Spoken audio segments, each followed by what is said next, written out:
Paper 1-ലെ information and communication technology ICT ആണ് നമ്മൾ നോക്കുന്നത്.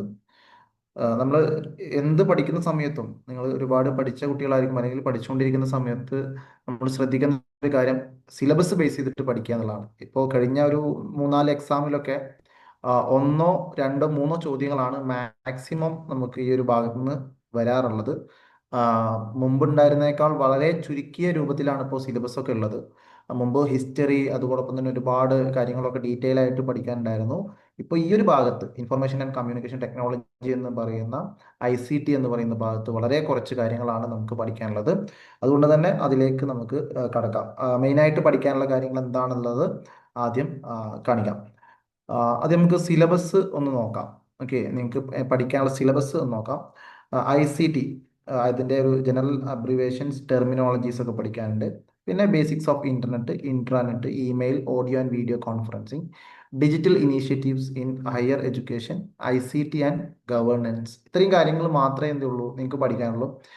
ഇതിന് പുറമെ പിന്നെ സ്വാഭാവികമായിട്ടും ഒരു പരീക്ഷയാവുന്ന സമയത്ത് നമ്മുടെ ഒരു ജനറൽ നോളജ് ചെക്ക് ചെയ്യാവുന്ന രീതിയിൽ പുറമേ നിന്ന് വരുന്ന ക്വസ്റ്റ്യൻസ് സാധാരണയായിട്ട് കണ്ടിട്ടുള്ളത് സൈബർ അറ്റാക്ക് അല്ലെങ്കിൽ സൈബർ ക്രൈംസ്, സൈബറുമായി ബന്ധപ്പെട്ട കുറച്ച് ഫിഷിങ് അങ്ങനെയുള്ള കാര്യങ്ങളൊക്കെ ഉണ്ടല്ലോ, അതുമായി ബന്ധപ്പെട്ട കാര്യങ്ങളൊക്കെ എക്സ്ട്രാ ചോദ്യങ്ങളായിട്ട് എന്ത് ചെയ്യാറുണ്ട്, വരാറുണ്ട്.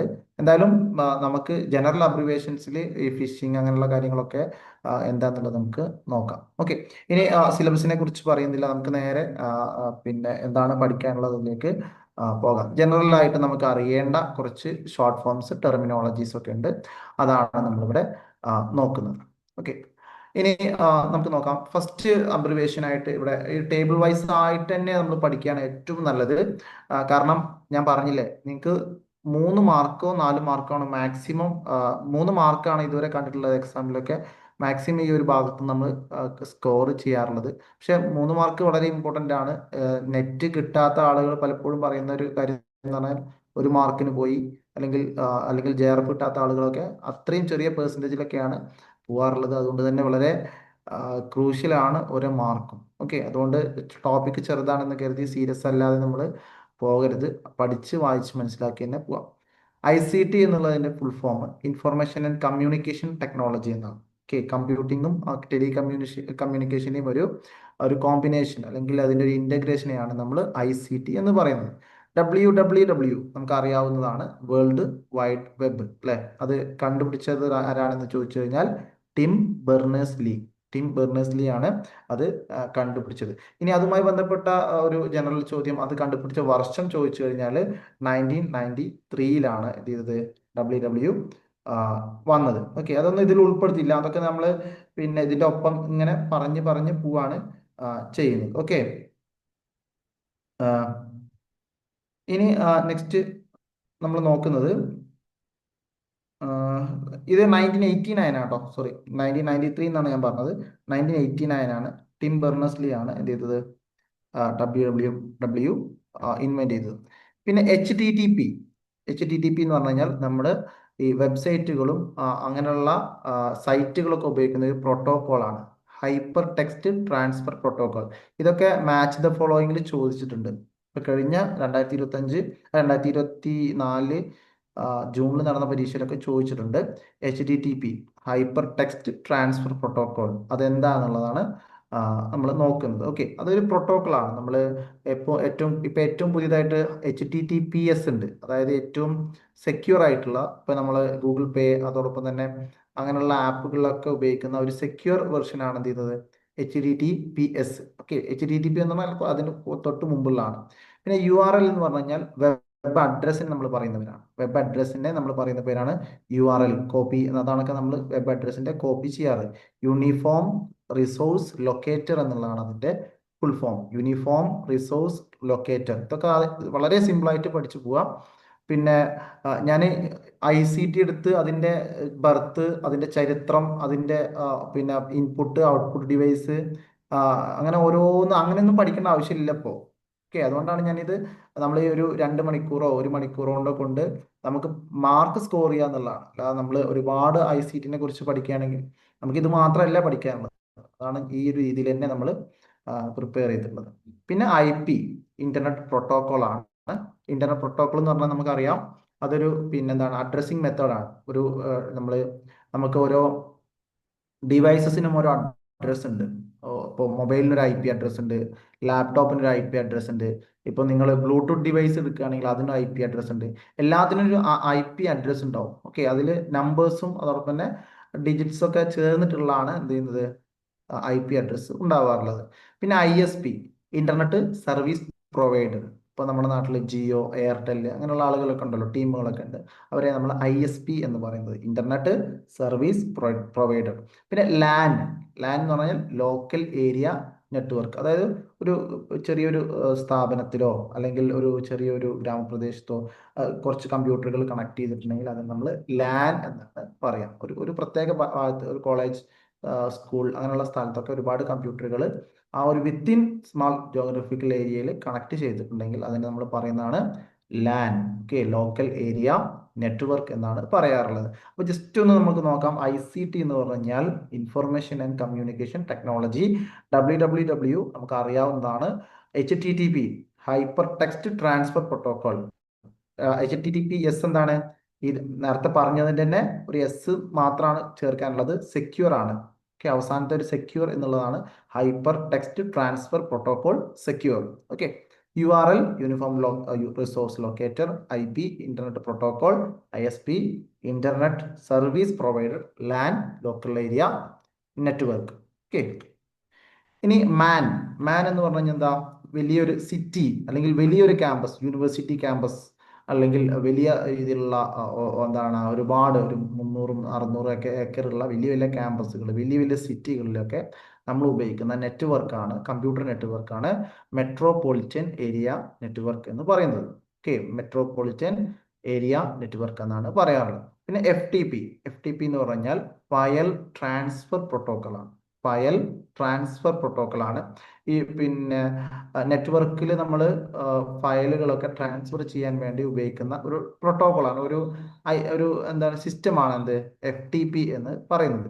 പിന്നെ HTML എന്ന് പറഞ്ഞു കഴിഞ്ഞാൽ നമ്മൾ വെബ് പേജസ്, വെബ്സൈറ്റുകൾ അങ്ങനെയുള്ളതൊക്കെ ഉണ്ടാക്കാൻ വേണ്ടി ഉപയോഗിക്കുന്ന കോഡിംഗ് ആണ്, അല്ലെങ്കിൽ അതിനുള്ള ലാംഗ്വേജ് ആണ് എന്ത് ചെയ്യുന്നത് നമ്മൾ HTML എന്ന് പറയുന്നത്. ഓക്കെ, HTML എന്ന് പറഞ്ഞു കഴിഞ്ഞാൽ നമ്മൾ വെബ്സൈറ്റ് അങ്ങനെയുള്ള അതൊക്കെ ഉണ്ടാക്കാനുള്ള ലാംഗ്വേജിനെയാണ് നമ്മൾ HTML എന്ന് പറയുന്നത്.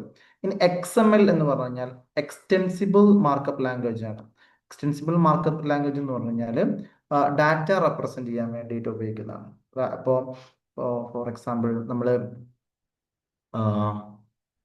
പിന്നെ എക്സലൊക്കെ ഉണ്ടല്ലോ, എക്സലിലൊക്കെ നമ്മൾ ഡാറ്റ റെപ്രസെന്റ് ചെയ്യാൻ വേണ്ടി XML ഫോർമാറ്റ് ഉപയോഗിക്കാറുണ്ട്. അതായത് ബാർ ഗ്രാഫ്, പൈ ചാർട്ട് അങ്ങനെയുള്ള, അല്ലെങ്കിൽ ടേബിള്, പിന്നെ അങ്ങനെയുള്ള പെർസെൻറ്റേജും കാര്യങ്ങളൊക്കെ കണ്ടെത്താനും ടേബിൾ ഉണ്ടാക്കാനും ഡാറ്റ നമ്മൾ കാൽക്കുലേറ്റ് ചെയ്യാനൊക്കെ ഉപയോഗിക്കുന്ന ഒരു ഫയൽ ഫോർമാറ്റ് ആണ് ഇത്. അതിലാണ് ആ ഒരു ഇത് ഉപയോഗിച്ചിട്ടാണ്, മാർക്കപ്പ് ലാംഗ്വേജ് ഉപയോഗിച്ചിട്ടാണ് ഇത്തരത്തിലുള്ള സ്പ്രെഡ്ഷീറ്റ്, എക്സൽ പോലുള്ള സോഫ്റ്റ്വെയറുകളൊക്കെ ഉണ്ടാക്കിയിട്ടുള്ളത്. പിന്നെ CPU, സെൻട്രൽ പ്രോസസ്സിംഗ് യൂണിറ്റ്, നമുക്കറിയാം ബ്രെയിൻ ഓഫ് ദി കമ്പ്യൂട്ടർ ആണ്. റാം എന്ന് പറഞ്ഞാൽ റാൻഡം ആക്സസ് മെമ്മറി. അതൊരു ടെമ്പററി മെമ്മറിയാണ്. നമ്മൾ കമ്പ്യൂട്ടർ ഉപയോഗിച്ച് ഓണാക്കി ഓഫ് ചെയ്യുമ്പോൾ എന്ത് ചെയ്യും? റാമും ഓഫായി പോവും. പക്ഷെ റോം എന്ന് പറയുന്നത് എന്തില്ല, അത് ഓഫായി പോവില്ല, അത് പെർമനന്റ് ആയിട്ട്. ഇപ്പൊ നമ്മളൊരു സിനിമ റോമിൽ സേവ് ചെയ്ത് കഴിഞ്ഞാൽ ആ സിനിമ എന്ത് ചെയ്യും? അതവിടെ ഉണ്ടാവും. എത്ര ദിവസം കഴിഞ്ഞാൽ നിങ്ങൾ തുറക്കുകയാണെങ്കിലും അത് അവിടെ ഉണ്ടാവും.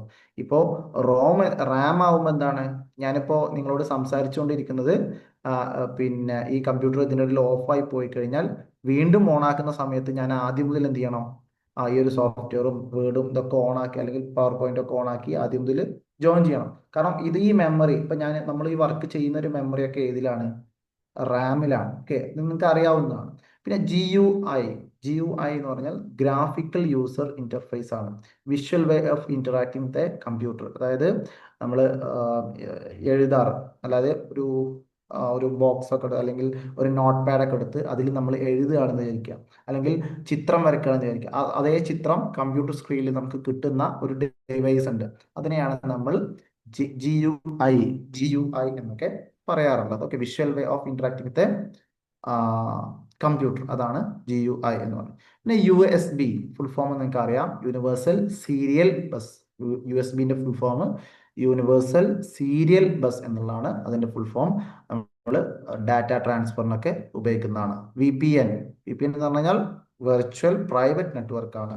അതായത് നമ്മൾക്ക് സ്വന്തമായിട്ട് നമ്മുടെ ഡിവൈസസ് പ്രൊട്ടക്ട് ചെയ്യാൻ വേണ്ടിയിട്ടുള്ള ഒരു വെർച്വൽ ആയിട്ടുള്ള ഒരു പ്രൈവറ്റ് നെറ്റ്വർക്കിനെയാണ് നമ്മൾ VPN പറയാറ്. ഓക്കെ. വൈഫൈൻ്റെ ഒക്കെ ഫുൾ ഫോം ചോദിക്കാറുണ്ട് കേട്ടോ. വയർലെസ് ഫിഡിലിറ്റി, ഇതൊക്കെ ടേബിൾ ആക്കിയിട്ടാണ് ചോദിക്കാറുള്ളത്. അതാണ് നെറ്റ് എക്സാം എഴുതിയ ആളുകൾ നന്നായിട്ട് അറിയാം. ഇതൊക്കെ നമ്മൾ പഠിച്ചു പോകും. പക്ഷെ എന്താ പ്രശ്നം വെച്ചാൽ ഇത് ടേബിൾ ആയിട്ട് ഒരു ഭാഗത്ത് കൊടുക്കും, അതിന്റെ ആൻസർ അപ്പുറത്തെ ഭാഗത്ത് കൊടുക്കും, എന്നിട്ട് A B C D എന്നുള്ളത് എന്ത് ചെയ്യും, അത് അങ്ങോട്ടും ഇങ്ങോട്ടൊക്കെ തിരിച്ചും മറിച്ചൊക്കെ ആയിട്ടാണ് കൊടുക്കാറുള്ളത്. ഓക്കെ.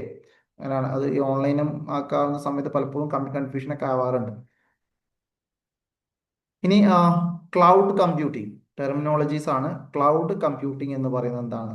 ക്ലൗഡ് കമ്പ്യൂട്ടിംഗ് എന്നുള്ളതാണ്. അതായത് നമ്മൾ ഡാറ്റ ഓൺലൈനിലായിട്ട് സൂക്ഷിക്കുന്നത്, ഓൺലൈനിൽ ഡാറ്റ സൂക്ഷിക്കുന്നതിനെയാണ് നമ്മൾ എന്ത് പറയുന്നത്? Cloud computing. അതായത് ഇപ്പോൾ ഗൂഗിൾ സ്പ്രെഡ്ഷീറ്റ് ക്ലൗഡ് കമ്പ്യൂട്ടിങ്ങിന് ഉദാഹരണമാണ്. അങ്ങനെയുള്ള ഡാറ്റ കൈകാര്യം ചെയ്യുന്നതും ഡാറ്റ സൂക്ഷിക്കുന്നതും ഒക്കെ എന്താണ്? ഓൺലൈനിലാണ്. കമ്പ്യൂട്ടർ ഡിവൈസിൽ നമ്മൾ ഉപയോഗിക്കുകയും കൈകാര്യം ചെയ്യുകയും ചെയ്യാത്തതൊക്കെ ക്ലൗഡ് കമ്പ്യൂട്ടിംഗ് എന്ന് പറയുന്ന ഒരു ടെർമിനോളജിന്റെ കീഴിലാണ് വരിക. ഓക്കെ. പിന്നെ ഓപ്പൺ സോഴ്സ് സോഫ്റ്റ്വെയർ എന്ന് പറഞ്ഞാൽ ഫോർ എക്സാമ്പിൾ ഉബുണ്ടു എന്ന് പറയുന്നത് എന്താണ്? ഉബുണ്ടു എന്ന് പറയുന്നത്, അല്ലെങ്കിൽ റെഡ് ഹാറ്റ് ലിനക്സ് എന്നൊക്കെ പറയുന്നത് എന്താണ്? ഓപ്പൺ സോഴ്സ് സോഫ്റ്റ്വെയർ ആണ്. അത് ആർക്കും എന്ത് ചെയ്യാം? ആ സോഫ്റ്റ്വെയർ എഡിറ്റ് ചെയ്യാനും മോഡിഫൈ ചെയ്യാനും ആഡ് ചെയ്യാനും ഒക്കെ എന്ത് ചെയ്യും? സാധിക്കും. പക്ഷെ വിൻഡോസ് എന്ന് പറയുന്നത് എന്തല്ല? ഒരു ഓപ്പൺ സോഴ്സ് അല്ല. അതിന്റെ കോഡ്, അതിന്റെ എഡിറ്റിങ് ആർക്കും എന്ത് ചെയ്യാൻ പറ്റില്ല? അത് പെർമിഷൻ ഇല്ല. അത് കമ്പനി തന്നെ നേരിട്ട് ചെയ്യേണ്ടതാണ്. അപ്പോൾ ഓപ്പൺ സോഴ്സ് എന്ന് പറഞ്ഞാൽ software with source code that any one can inspect, modify and enhance. ആർക്ക് വേണമെങ്കിലും എഡിറ്റ് ചെയ്യാവുന്ന, ആർക്ക് വേണമെങ്കിലും ക്വാളിറ്റി കൂട്ടാവുന്ന, ആർക്ക് വേണമെങ്കിലും എന്തും ഒഴിവാക്കാവുന്ന, എഡിറ്റ് ചെയ്യാൻ പറ്റുന്ന സോഫ്റ്റ്വെയറാണ് ഓപ്പൺ സോഴ്സ് സോഫ്റ്റ്വെയർ എന്ന് പറയാം. ഓപ്പൺ സോഴ്സ് സോഫ്റ്റ്വെയർ എന്ന് പറയാം. എഡിറ്റ് ചെയ്യാൻ പറ്റാത്ത സോഫ്റ്റ്വെയറിനെയാണ് നമ്മൾ എന്ത് പറയാം? സാധാരണ നമ്മൾ പറയാറുള്ള വിൻഡോസ് പോലുള്ള സോഫ്റ്റ്വെയർ ഒക്കെ ഓപ്പൺ സോഴ്സ് അല്ലാത്ത സോഫ്റ്റ്വെയർ ആണ്. ഇനി ഫയർവാൾ സെക്യൂരിറ്റി സിസ്റ്റം ആണ്. അത് നമ്മുടെ കമ്പ്യൂട്ടറിൽ നിന്ന് അങ്ങോട്ട് വരുന്ന ഡാറ്റനെയൊക്കെ എന്ത് ചെയ്യുന്നു? നിയന്ത്രിക്കുന്ന ഒരു സെക്യൂരിറ്റി ആയിട്ട് നിൽക്കുന്ന ഒരു സിസ്റ്റമാണ് ഫയർവാൾ. അതിനുള്ള സോഫ്റ്റ്വെയർ ഒക്കെ ഉണ്ട് കേട്ടോ. ഒരുപാട് സോഫ്റ്റ്വെയർ എന്ത് ചെയ്യുന്നുണ്ട്? ഫയർവാൾ നെറ്റ്വർക്ക് സെക്യൂരിറ്റി സിസ്റ്റം കൊടുക്കുന്നുണ്ട്. ഇതിന്റെ പ്രത്യേകത എന്ന് പറഞ്ഞാൽ നമ്മുടെ കമ്പ്യൂട്ടറിലേക്ക് വരുന്ന വൈറസ് എന്ത് ചെയ്യും? നെറ്റ്വർക്ക് വഴി വരുന്ന വൈറസ് ഒക്കെ തടയും.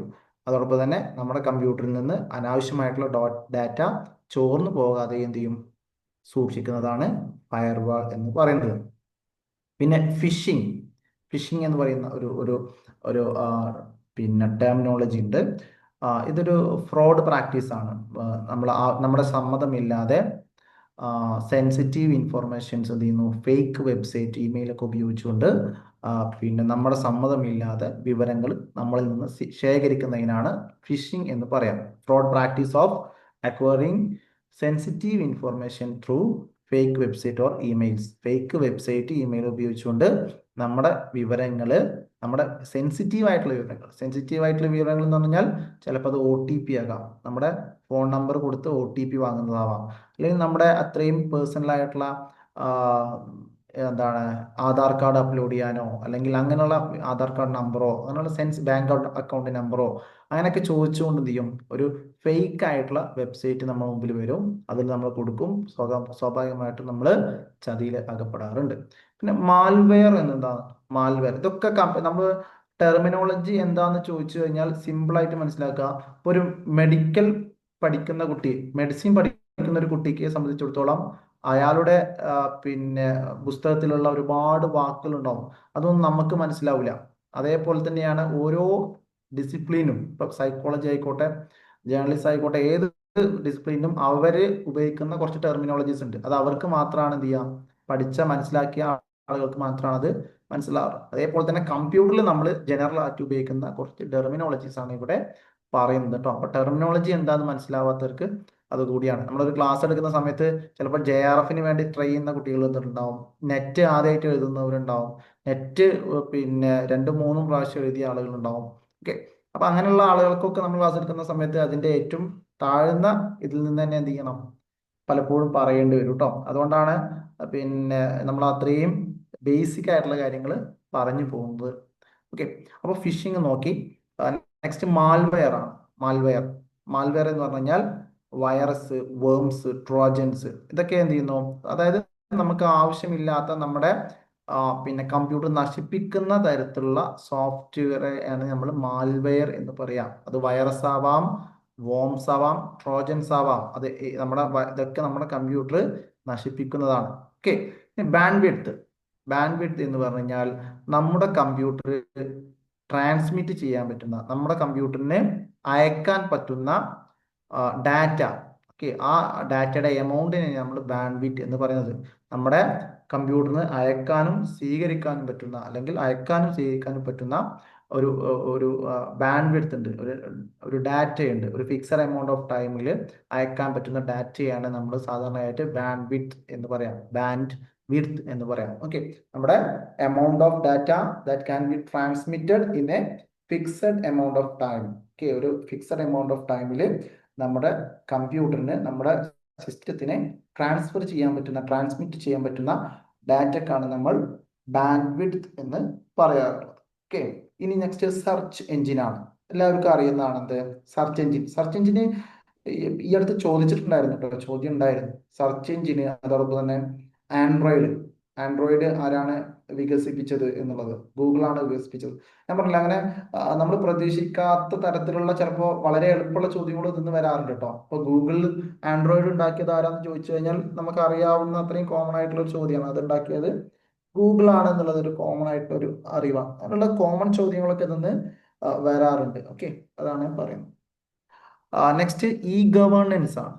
ഇ ഗവേണൻസ് എന്ന് പറഞ്ഞു കഴിഞ്ഞാൽ ഗവൺമെന്റ് സർവീസസ് എന്ത് ചെയ്യുന്നു, ജനങ്ങളിലേക്ക് കമ്പ്യൂട്ടർ ടെക്നോളജി ഉപയോഗിച്ച്, ICT ഉപയോഗിച്ചുകൊണ്ട്, ഇൻഫോർമേഷൻ ആൻഡ് കമ്മ്യൂണിക്കേഷൻ ടെക്നോളജി ഉപയോഗിച്ചുകൊണ്ട് ജനങ്ങളിലേക്ക് എത്തിക്കുക. അതിനെയാണ് നമ്മൾ സാധാരണയായിട്ട് ഇ ഗവേണൻസ് എന്ന് പറയാം. അല്ലെങ്കിൽ ഈ ഗവൺമെന്റിന്റെ ഭരണപരമായിട്ടുള്ള കാര്യങ്ങളൊക്കെ ICT ഉപയോഗിച്ചുകൊണ്ട് ചെയ്യുന്നതിനും നമ്മൾ എന്ത് ചെയ്യും, ഇ ഗവേണൻസ് എന്ന് പറയും. ഇ ഗവേണൻസിൽ കുറച്ച് ടൈപ്സ് ഉണ്ട്, അത് വഴിയെ പറയാം. ഓക്കെ, നെക്സ്റ്റ് ഡിജിറ്റൽ ഡിവൈഡ് ആണ്. ഡിജിറ്റൽ ഡിവൈഡ് എന്ന് പറഞ്ഞാൽ കമ്പ്യൂട്ടർ ഉള്ള ആളുകളും അല്ലെങ്കിൽ ടെക്നോളജി, ഇന്റർനെറ്റ് ഒക്കെ ഉള്ള ആളുകളും ഇല്ലാത്ത ആളുകളും തമ്മിലുള്ള അല്ലെങ്കിൽ അന്തരം, അവർ തമ്മിലുള്ള വ്യത്യാസത്തിനെ നമ്മൾ എന്ത് ചെയ്യുന്നത്, ഡിജിറ്റൽ ഡിവൈഡ് എന്ന് പറയുന്നത്. ഓക്കെ, കമ്പ്യൂട്ടർ ടെക്നോളജി അതോടൊപ്പം തന്നെ ഇന്റർനെറ്റ് ഒക്കെ ലഭ്യമായിട്ടുള്ള ആളുകളും അത് കിട്ടാത്ത ആളുകളും തമ്മിലുള്ള വ്യത്യാസത്തെയാണ് നമ്മൾ എന്ത് പറയുന്നത്, ഡിജിറ്റൽ ഡിവൈഡ് എന്ന് പറയുന്നത്. ഓക്കെ, നെക്സ്റ്റ് ഡാറ്റ മൈനിങ് ആണ്. ഡാറ്റ മൈനിങ് എന്ന് പറഞ്ഞു കഴിഞ്ഞാൽ നമുക്ക് ആവശ്യമുള്ള വിവരങ്ങൾ ഒരുപാട് ഡാറ്റയിൽ നിന്ന്, ഒരുപാട് വിവരങ്ങളിൽ നിന്ന് ശേഖരിച്ചെടുക്കുക. മൈനിങ് എന്ന് പറഞ്ഞാൽ എന്താ, ഇപ്പൊ നമ്മള് സ്വർണം എന്ത് ചെയ്യുന്ന ഖനനം ചെയ്യാറുണ്ട് അല്ലെ, അതോടൊപ്പം തന്നെ കൽക്കരി ഖനനം ചെയ്യാറുണ്ട്. മൈനിങ് എന്ന് പറഞ്ഞു കഴിഞ്ഞാൽ അവിടെ സ്വർണം ഖനനം ചെയ്യുന്ന സമയത്ത് അവിടെ സ്വർണം മാത്രമല്ല ഉള്ളത് അല്ലെ, ഒരുപാട് കാര്യങ്ങൾ അവിടെ ഉണ്ടാവും. അതിൽ നിന്ന് സ്വർണം മാത്രം എടുക്കുന്നു അല്ലെ. അതേപോലെ തന്നെ ഡാറ്റ മൈനിങ് എന്ന് പറഞ്ഞു കഴിഞ്ഞാൽ അവിടെ ഒരുപാട് ഡാറ്റകൾ ഉണ്ടായിരിക്കും, അതിൽ നിന്ന് ആവശ്യമുള്ള ഡാറ്റകൾ മാത്രം എടുക്കുന്നതിനെയാണ്, യൂസ്ഫുൾ ഇൻഫോർമേഷൻ മാത്രം ആവശ്യമുള്ള ഡാറ്റയിൽ നിന്ന് എടുക്കുന്നതിനെയാണ് നമ്മൾ എന്ത് പറയുന്നത്, ഡാറ്റ മൈനിങ് എന്ന് പറയുന്നത്. Extracting useful information from large set of data അല്ലെ, ഒരുപാട് ഡാറ്റയിൽ നിന്ന് ആവശ്യമുള്ള വിവരങ്ങൾ മാത്രം ശേഖരിക്കുന്നതിന്, അത് മാത്രം അരിച്ചെടുക്കുന്നതിനാണ് നമ്മൾ ഡാറ്റ മൈനിങ് എന്ന് പറയുന്നത്. ഓക്കെ, ഇനി ബേസിക്സ് ഓഫ് ഇന്റർനെറ്റിന്റെ ബേസിക് ആയിട്ടുള്ള കാര്യങ്ങളാണ് പറയുന്നത്. ഇന്റർനെറ്റ് എന്താന്നുള്ളത് എക്സ്പ്ലനേഷൻ ആയിട്ട് അല്ലെങ്കിൽ സ്റ്റേറ്റ്മെന്റ് ആയിട്ട് മുമ്പ് കണ്ടിട്ടുണ്ട്. ഒരു ചോദ്യത്തിൽ അങ്ങനെ വന്നിട്ടുണ്ട്, ഒരു എന്താണ് ഇന്റർനെറ്റിനെ കുറിച്ചൊരു സ്റ്റേറ്റ്മെന്റ്, എന്നിട്ട് ഏതാണ് ശരി എന്ന് ചോദിക്കുന്നുണ്ട്. ഓക്കെ, അപ്പോൾ ഇന്റർനെറ്റിനെ കുറിച്ചൊരു എക്സ്പ്ലനേഷൻ നിങ്ങൾ പഠിച്ചു വെക്കുന്നത് നല്ലതാണ്. മനസ്സിലാക്കി വെച്ചാൽ മതി, ഒക്കെ കാണാതെ പഠിക്കൊന്നും വേണ്ട, ജസ്റ്റ് ഒന്ന് മനസ്സിലാക്കി വെച്ചാൽ മതി. A global network connecting millions of computer world wide, enabling communication and access to information. അതായത് കമ്പ്യൂട്ടറുകൾ തമ്മിൽ ബന്ധപ്പെടുത്തുന്ന ഒരു ഗ്ലോബൽ നെറ്റ്വർക്ക് എന്ത് ചെയ്യുന്നു, പരസ്പരം ബന്ധപ്പെടാനും കമ്മ്യൂണിക്കേഷൻ ചെയ്യാനും അത് പാസ് ചെയ്യാനൊക്കെ ഉപകാരപ്പെടുന്ന, അതിനൊക്കെ പിന്നെ സഹായകരമാകുന്ന ഒരു ഗ്ലോബൽ നെറ്റ്വർക്കിനെയാണ് നമ്മൾ സാധാരണയായിട്ട് ഇന്റർനെറ്റ് എന്ന് പറയാം. ഇനി അതിലെ തന്നെ IP അഡ്രസ് എന്താന്നുള്ള ചോദിച്ചിട്ടുണ്ട്. IP അഡ്രസ് എന്താ ചോദിച്ചു കഴിഞ്ഞാൽ a unique numerical label assign to each device on a network, അല്ലെ? നേരത്തെ പറഞ്ഞ കാര്യമാണ്. അത് ഓരോ ആളുകൾക്കുള്ള ഒരു അഡ്രസ് ആണ്, അല്ലെ? ഓരോ ഡിവൈസിനുള്ള ഒരു ന്യൂമറിക്കൽ ലേബലാണ്. ഡൊമൈൻ നെയിം ആളുകൾക്ക് ഇത് ഇപ്പോൾ IP അഡ്രസ്സോ അല്ലെങ്കിൽ URL നോക്കിക്കഴിഞ്ഞാൽ ആളുകൾക്ക് മനസ്സിലാവില്ല. അപ്പോൾ ആളുകൾക്ക് വായിക്കാൻ പറ്റുന്ന, ആളുകൾക്ക് മനസ്സിലാവുന്ന അഡ്രസ്സിനെയാണ് നമ്മൾ ഡൊമൈൻ നെയിം എന്ന് പറയുന്നത്. ഓക്കെ, ഇപ്പോൾ UGC നെറ്റ് എന്ന് പറയുന്നത് ഡൊമൈൻ ആണ്. അല്ലെങ്കിൽ പിന്നെ ഏത് വെബ്സൈറ്റ് ആണോ നമ്മൾ തുറക്കുന്നത് അതിൻ്റെ ആളുകൾക്ക് വായിക്കാൻ പറ്റുന്ന, ആളുകൾക്ക് മനസ്സിലാവുന്ന ഭാഗത്തെയാണ്, ആ വെബ്സൈറ്റിന്റെ പേരിനെയാണ് നമ്മൾ ഡൊമൈൻ നെയിം എന്ന് പറയാറുള്ളത്. വെബ് ബ്രൗസർ ഇന്റർനെറ്റിലേക്ക് കയറാൻ വേണ്ടി ഉപയോഗിക്കുന്ന, ഇന്റർനെറ്റ് ആക്സസ് ചെയ്യാൻ വേണ്ടി ഉപയോഗിക്കുന്ന സോഫ്റ്റ്വെയറിനെയാണ് നമ്മൾ വെബ് ബ്രൗസർ എന്ന് പറയാറുള്ളത്, അല്ലെ? Chrome, Firefox. ഈ വെബ് ബ്രൗസറും സെർച്ച് എഞ്ചിനും രണ്ടും ഡിഫറെന്റ് ആണ് കേട്ടോ. കൺഫ്യൂഷൻ ഉണ്ടാവാറുണ്ട്. സെർച്ച് എഞ്ചിന്റെ ഓപ്ഷൻസിൽ പല ആളുകളും ഗൂഗിൾ ക്രോം, ബിങ് ഒക്കെ കാണുന്ന സമയത്ത് ക്ലിക്ക് ചെയ്യാറുണ്ട്. അത് തെറ്റാണ്. സെർച്ച് എഞ്ചിനും വെബ് ബ്രൗസറും സിമ്പിൾ ആണ്. ഇന്നത്തെ ആളുകൾക്ക് ഇത് അറിയാം. പക്ഷെ ആ ഒരു എക്സാമിന്റെ ഒരു ടെൻഷനിൽ അല്ലെങ്കിൽ എക്സാമിന്റെ ആ സമയത്തൊക്കെ നമുക്കൊക്കെ ഒരു കൺഫ്യൂഷൻ ആയിരിക്കും.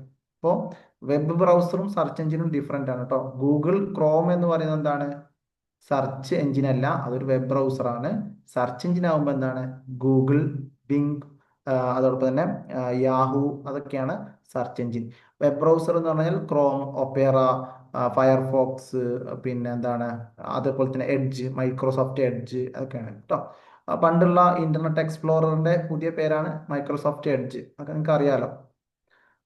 നെക്സ്റ്റ് പ്രോട്ടോകോൾ ആണ്. പ്രോട്ടോകോൾ എന്ന് പറഞ്ഞാൽ ഞാൻ നേരത്തെ പറഞ്ഞില്ലേ, പിന്നെ ചില set of rules for data exchange ആണ്. HTTP, FTP, TCP, IP, അതൊക്കെയാണ് എന്തുണ്ട് പ്രോട്ടോകോളിൽ. അതൊരു ഇതാണ്. ഇപ്പോൾ ഫയൽ ട്രാൻസ്ഫർ ചെയ്യാനാണെങ്കിൽ FTP പ്രോട്ടോകോൾ ആണ് ഉപയോഗിക്കുക. സാധാരണ സൈറ്റുകളൊക്കെ ഉപയോഗിക്കുന്നത് HTTP ആണ്. കുറച്ചുകൂടി സെക്യൂർ ആയിട്ടുള്ള സൈറ്റുകളൊക്കെ ആണെങ്കിൽ എന്താണ്? HTTPS ആണ്. ഓക്കെ, അത് അങ്ങനെ തന്നെ പഠിച്ചാൽ മതി. ഒരു set of rules for data exchange. ചില സൈറ്റുകൾ ചില തന്നെ ഉപയോഗിക്കണം, പ്രോട്ടോകോൾ തന്നെ അതിനുവേണ്ടി ഉപയോഗിക്കണം എന്നുള്ളതാണ്. ഓക്കെ, നെക്സ്റ്റ് ഫയർവാൾ ആണ്. ഞാൻ നേരത്തെ പറഞ്ഞതാണ്. നമ്മുടെ കമ്പ്യൂട്ടറിനെ പിന്നെ സൈബർ അറ്റാക്കിൽ നിന്ന് സുരക്ഷിതമാക്കുന്ന സെക്യൂരിറ്റി സിസ്റ്റത്തിന് പറയുന്ന പേരാണ് ഫയർ വാൾ എന്ന് പറയുന്നത്. സെക്യൂരിറ്റി സിസ്റ്റത്തിന് പറയുന്ന പേരാണ് ഫയർ വാൾ എന്ന് പറയുന്നത്. ഓക്കെ, നെക്സ്റ്റ് ഇൻട്രാനെറ്റ് ആണ്. ഇന്റർനെറ്റ് നമ്മൾ എപ്പോഴും കേട്ടുള്ള ഒരു കോൺസെപ്റ്റ് ആണ്. ഇൻട്രാനെറ്റ് നമ്മൾ അങ്ങനെ കേൾക്കാറില്ല. അപ്പൊ കമ്മ്യൂണിക്കേഷൻ പഠിക്കുന്ന കുട്ടികളുണ്ടെങ്കിൽ അറിയാൻ പറ്റും. ഇന്റർപേഴ്സണൽ കമ്മ്യൂണിക്കേഷനും ഉണ്ട്, ഇൻട്രാപേഴ്സണൽ കമ്മ്യൂണിക്കേഷനും ഉണ്ട്. ഇന്റർപേഴ്സണൽ കമ്മ്യൂണിക്കേഷൻ എന്ന് പറഞ്ഞാൽ രണ്ട് ആളുകൾ തമ്മിലുള്ള കമ്മ്യൂണിക്കേഷൻ ആണ്. ഇൻട്രാപേഴ്സണൽ കമ്മ്യൂണിക്കേഷൻ എന്ന് പറഞ്ഞാൽ എന്താ? നമ്മൾ നമ്മളോട് തന്നെ നടത്തുന്ന കമ്മ്യൂണിക്കേഷൻ ആണ് ഇൻട്രാപേഴ്സണൽ. അപ്പോൾ ഇൻട്രാനെറ്റ് എന്ന് പറഞ്ഞു കഴിഞ്ഞാൽ അതേപോലെ തന്നെയാണ്. അതെന്ത് ചെയ്യുന്നു? ഒരു കമ്പ്യൂട്ടർ നമ്മുടെ ഇന്റേണൽ കമ്മ്യൂണിക്കേഷൻ, ഒരു ഒരു സ്ഥാപനത്തിന്റെ ആവശ്യത്തിന് മാത്രമുള്ള ഒരു നെറ്റ്വർക്കാണ് വിചാരിക്കുക. ഇപ്പോൾ ഫോർ എക്സാമ്പിൾ ഒരു കോളേജ്, ആ കോളേജിലുള്ള ഫയൽസും ആ കോളേജിലുള്ള ഡാറ്റയും ട്രാൻസ്ഫർ ചെയ്യാൻ മാത്രം ഒരു നെറ്റ്വർക്ക് ഉണ്ടാക്കി. അതായത് എൻ്റെ കമ്പ്യൂട്ടറിൽ നിന്ന്, പ്രിൻസിപ്പാളിന്റെ കമ്പ്യൂട്ടറിൽ നിന്ന് സ്റ്റാഫിന്റെ കമ്പ്യൂട്ടറിലേക്ക്, ഓരോ സ്റ്റാഫിന്റെ കമ്പ്യൂട്ടറിലേക്ക്, അല്ലെങ്കിൽ ലൈബ്രറിയിലെ കമ്പ്യൂട്ടറിലേക്ക്, അങ്ങോട്ടും ഇങ്ങോട്ടൊക്കെ ഡാറ്റ ട്രാൻസ്ഫർ ചെയ്യാനായിട്ട് ഒരു നെറ്റ്വർക്ക് അവിടെ ക്രിയേറ്റ് ചെയ്തിട്ടുണ്ടെങ്കിൽ അതിനെ പറയുന്ന പേരാണ് എന്ത്? ഇൻട്രാനെറ്റ് എന്ന് പറഞ്ഞാൽ. ഈ ഇൻട്രാനെറ്റിന്റെ പ്രത്യേകത എന്ന് പറഞ്ഞാൽ അതിന് നമുക്ക് പുറത്തുള്ള ഡാറ്റയോ കാര്യങ്ങളൊന്നും ഇപ്പോ ഇന്റർനെറ്റോ അങ്ങനെയുള്ള കാര്യങ്ങളൊന്നും നമുക്ക് എന്ത് ചെയ്യാൻ പറ്റില്ല, ആക്സസ് ചെയ്യാൻ പറ്റില്ല. അത് നമ്മുടെ ഈ ഒരു ഡോക്യുമെന്റ് ഷെയറിങ്ങും എംപ്ലോയിന്റെ ഡാറ്റയും അങ്ങനെയുള്ള കാര്യങ്ങളൊക്കെ എന്താണ് പിന്നെ ഷെയർ ചെയ്യാനുള്ളതാണ്. അതിൽ ഇന്റർനെറ്റ് കിട്ടില്ല. അതുകൊണ്ട് തന്നെ ഒരുപാട് വിശാലമായിട്ടുള്ള ഡാറ്റയും വിവരങ്ങളൊന്നും അതിൽ ഉണ്ടാവില്ല. നമ്മുടെ ഓർഗനൈസേഷനുമായി ബന്ധപ്പെട്ട വിവരങ്ങൾ മാത്രമാണ് ഇൻട്രാനെറ്റിൽ നിന്ന് നിങ്ങൾക്ക് ആക്സസ് കിട്ടാറുള്ളത്. ഓക്കെ, അതാണ് ഡിഫറൻസ് ഫ്രം ഇന്റർനെറ്റ്. ഇന്റർനെറ്റിൽ നിന്ന് വ്യത്യാസം എന്ന് പറഞ്ഞാൽ, ഇന്റർനെറ്റ് എന്ന് പറയുന്നത് പബ്ലിക് ആൻഡ് ഗ്ലോബൽ ആണ്. ഇൻട്രാനെറ്റ് എന്ന് പറയുന്നത് private and organisational. Private network ആണ് ഇൻട്രാനെറ്റ് എന്ന് നമുക്ക് മനസ്സിലാക്കാം. ഓക്കെ,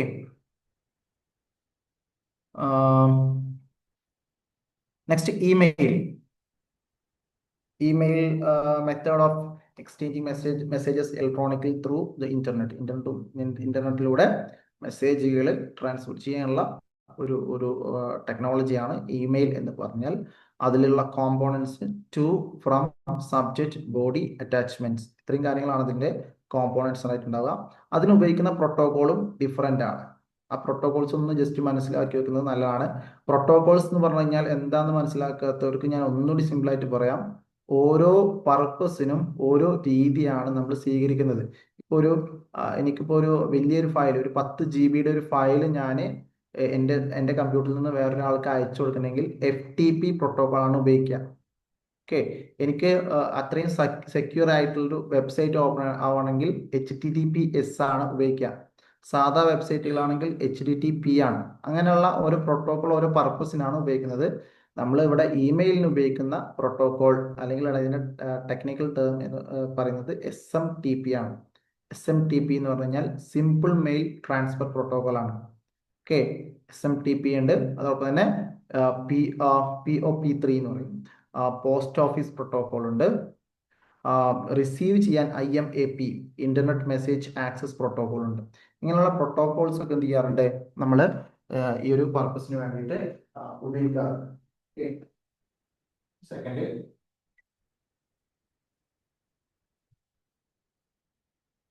ഇനി നെക്സ്റ്റ് ഉള്ളത് ഇതിന്റെ ഒരു അഡ്വാൻറ്റേജ് ആണ്. നമ്മൾ ഇമെയിലിന്റെ ഒരു അഡ്വാൻറ്റേജ് ആണ്. നമുക്കറിയാലോ, ഇൻസ്റ്റന്റ് ആയിട്ടുള്ള delivery, record keeping, cost effective ആയിട്ടുള്ള കമ്മ്യൂണിക്കേഷൻ, ഇതൊക്കെ തന്നെയാണ് എന്ത് ചെയ്യുന്നത്, ഇമെയിലിനെ കുറച്ചും കൂടി വ്യത്യസ്തമാക്കുന്നത്. നമ്മൾ വ്യത്യസ്തമാക്കുന്നു എന്ന് പറഞ്ഞാൽ ഇന്നും ആളുകൾ എന്ത് ചെയ്യുന്നുണ്ട്, ഏറ്റവും കൂടുതൽ ഇമെയിൽ ഉപയോഗിക്കുന്നുണ്ട്, അത് അയക്കുന്നുണ്ട് അല്ലെ. അതിൽ തന്നെ CC ആൻഡ് BCC എന്ന് പറയും, കാർബൺ കോപ്പി. കാർബൺ കോപ്പി എന്ന് പറഞ്ഞു കഴിഞ്ഞാൽ നമ്മളൊരു ഇമെയിൽ ഒരാൾക്ക് അയച്ചു കഴിഞ്ഞാൽ അതിന്റെ കോപ്പി നമുക്ക് എന്ത് ചെയ്യാം, ആളുകൾക്ക് വീണ്ടും എന്ത് ചെയ്യും, ഒരു ഇമെയിൽ അയച്ചതിന്റെ കോപ്പി വേറെ ആൾക്ക് നമുക്ക് അയച്ചു കൊടുക്കാൻ പറ്റും. BCC എന്ന് പറഞ്ഞാൽ blind carbon copy, hidden from other recipients ആണ്. നമ്മൾ അയച്ചതിന്റെ ഒക്കെ കോപ്പികളൊക്കെ ഹിഡൻ ചെയ്ത് വെക്കുന്നതിനാണ് BCC എന്ന് പറയുന്നത്. ജസ്റ്റ് അതിന്റെ ഫുൾ ഫോം മാത്രം പഠിച്ചാൽ മതി കേട്ടോ. ഞാൻ നിങ്ങളോട് പറഞ്ഞില്ലേ, 2-3 ചോദ്യങ്ങളാണ് നമ്മൾ ഒരു ICT എന്ന് പറയുന്ന ടോപ്പിക്കിൽ നിന്ന് വരാറുള്ളത്.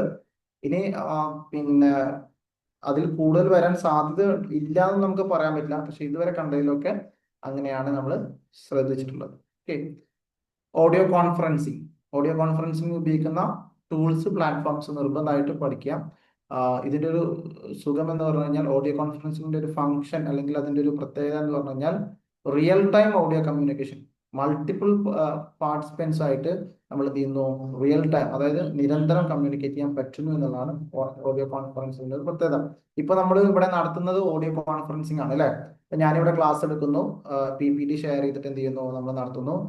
ഇവിടെ നമ്മൾ വീഡിയോ എന്ന് പറയുന്ന ഒരു സാധനം എന്ത് ചെയ്യുന്നില്ല, നമ്മൾ ഉപയോഗിക്കുന്നില്ല. അതുകൊണ്ട് തന്നെയാണ് സൂമില് audio only mode, Skype, Google Meet, Microsoft Teams, ഇതൊക്കെ ഉപയോഗിച്ച് നമുക്ക് ഓഡിയോ കോൺഫറൻസിങ് നടത്താവുന്നതാണ്. മീറ്റിംഗ്സ്, ഇന്റർവ്യൂസ്, ക്ലാസ്, പിന്നെ ഡിസ്കഷൻസ്, അങ്ങനെയുള്ള കാര്യങ്ങൾക്കൊക്കെ ഈ ഒരു ഓഡിയോ കോൺഫറൻസിങ് നമുക്ക് ഉപയോഗിക്കാം. ഓക്കെ, അതിനുള്ള ആവശ്യമായിട്ടുള്ള കാര്യങ്ങളൊക്കെ ഇവിടെ കൊടുത്തിട്ടുണ്ട് താഴെ. ഇനി വീഡിയോ കോൺഫറൻസിങ്ങിന്റെ ഒരു പ്രത്യേകത real time visual and audio communication ആണ് അല്ലെ. ഇന്റർനെറ്റ് ഉപയോഗിച്ചുകൊണ്ട് വിഷ്വൽ ഓഡിയോ കമ്മ്യൂണിക്കേഷൻ ആണ്. ഫേസ് ടു ഫേസ് ഇന്ററാക്ഷൻ ആണ്. Screen sharing, file sharing, real time collaboration അല്ലെ. നിരന്തര ആളുകളായിട്ട് അങ്ങോട്ടും ഇങ്ങോട്ടൊക്കെ സംവദിക്കാനൊക്കെ സാധ്യമാവുന്നു.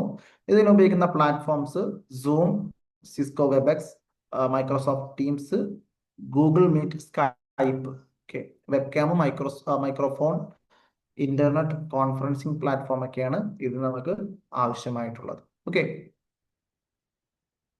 ഇനി ഇതാണ് നമുക്ക്, ഞാൻ പറഞ്ഞില്ലേ, നമ്മൾ ഈ ഒരു പിന്നെ ഇത് പഠിക്കുന്നത് സിലബസ് അനുസരിച്ചാണ്. അതുകൊണ്ട് തന്നെ സിലബസ് അനുസരിച്ച് വളരെ ആവശ്യമുള്ള എന്നാൽ ചോദിക്കുന്ന തരത്തിലുള്ള ചോദ്യങ്ങളാണ്, ടോപ്പിക്സ് ആണ് ഇതിൽ ഉൾപ്പെടുത്തിയിട്ടുള്ളത്.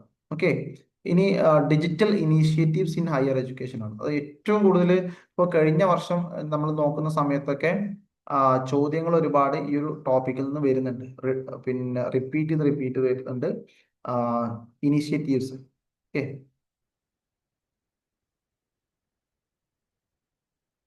ഇത് കുറച്ചുണ്ട് കേട്ടോ. ഇതൊന്ന് നിങ്ങൾ സീരിയസ് ആയിട്ടൊന്ന് നോക്കേണ്ട കാര്യമാണ്.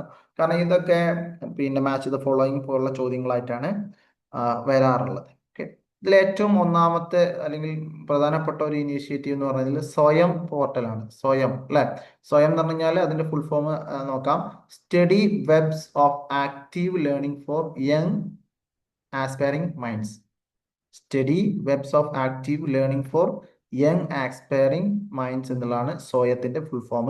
ചിലപ്പോൾ അതിന്റെ ഫുൾ ഫോം ചോദിക്കാം, ചിലപ്പോൾ അതിന്റെ ഫുൾ ഫോം ചോദിക്കാനും സാധ്യതയുണ്ട്. അതാണ് സ്വയം. സ്വയം എന്ന് പറഞ്ഞാൽ study webs of active learning four young aspiring minds എന്നുള്ളതാണ് ഇതിന്റെ ഒരു പ്രത്യേകത. സ്വയം പ്ലാറ്റ്ഫോമിന്റെ പ്രത്യേകത എന്ന് പറഞ്ഞാൽ ഫ്രീ ആയിട്ട് ഓൺലൈനിൽ കോഴ്സുകൾ കൊടുക്കുന്നു. അത് സ്കൂൾ മുതൽ പോസ്റ്റ് ഗ്രാജുവേറ്റ് ലെവലിൽ കോഴ്സ് കൊടുക്കുന്നുണ്ട്. പിന്നെ ചില ഇതിനൊക്കെ എന്ത് ചെയ്യുന്നു, ഡിപ്ലോമ അല്ലെങ്കിൽ ചെറിയ ചെറിയ സർട്ടിഫിക്കറ്റ് കോഴ്സുകളും സ്വയം പോർട്ടലിൽ ചെയ്യാറുണ്ട് അല്ലെ.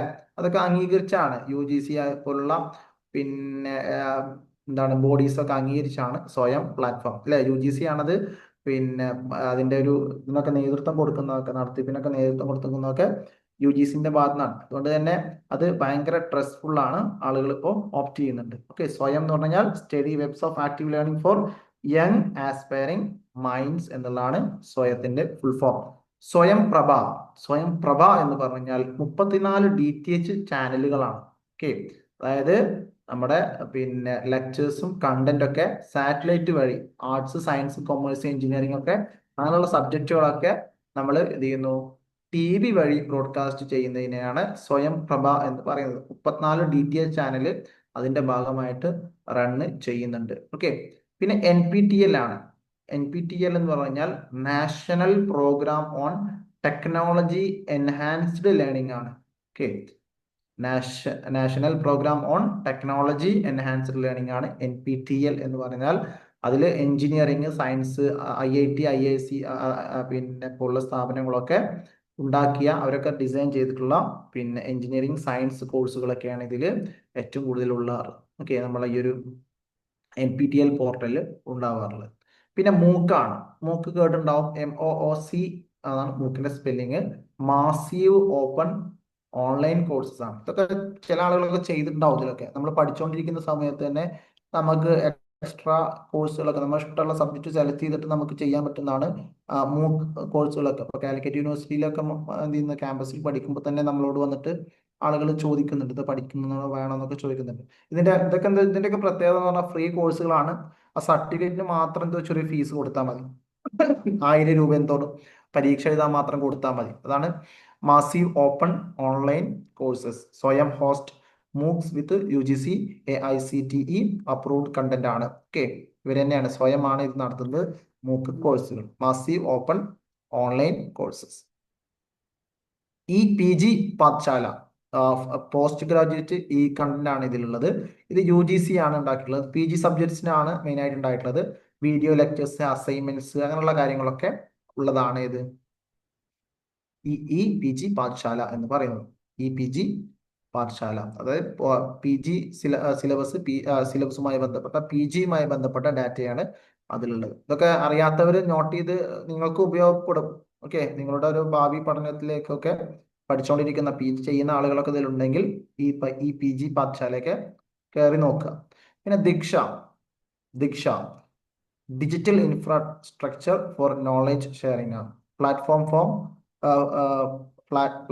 Four school education but also relevant in teacher training. Supports QR code in textbook for extra content. Okay, അതായത് നമ്മളെ പിന്നെ ടെക്സ്റ്റ് ബുക്കിൽ എക്സ്ട്രാ വിവരങ്ങൾ കൊടുക്കുന്ന, അതുപോലെ തന്നെ കൂടുതലായിട്ട് സ്കൂൾ റിലേറ്റഡ് ആയിട്ടുള്ള, ടീച്ചർ ട്രെയിനിങ് റിലേറ്റഡ് ആയിട്ടുള്ള കണ്ടന്റുകളാണ് ഇതിൽ ഉള്ളത്. പിന്നെ national digital library of India NDLI, അതിൽ ഒരുപാട് അക്കാദമിക് സോഴ്സുകൾ ഉണ്ടാവും. IIT ഖരഗ്പൂർ ആണ് അത് ഉണ്ടാക്കിയിട്ടുള്ളത്. 3 കോടിയിലധികം ഡിജിറ്റൽ പിന്നെ സോഴ്സ് അതിലുണ്ട്. മൾട്ടിലിംഗ്വൽ ആണ്, എല്ലാ ഭാഷയിലുള്ള വിവിധ ഭാഷയിലുള്ള കണ്ടന്റ് അവൈലബിൾ ആണ്. ഓക്കെ, പിന്നെ വിർച്വൽ ലാബ്സ് ആണ്. ഇതൊക്കെ ഇനീഷ്യേറ്റീവ്സ് ആട്ടോ, നമ്മളെ ഗവൺമെന്റിന്റെ ഇനീഷ്യേറ്റീവ്സ് ആണ് വിർച്വൽ ലാബ്സ്.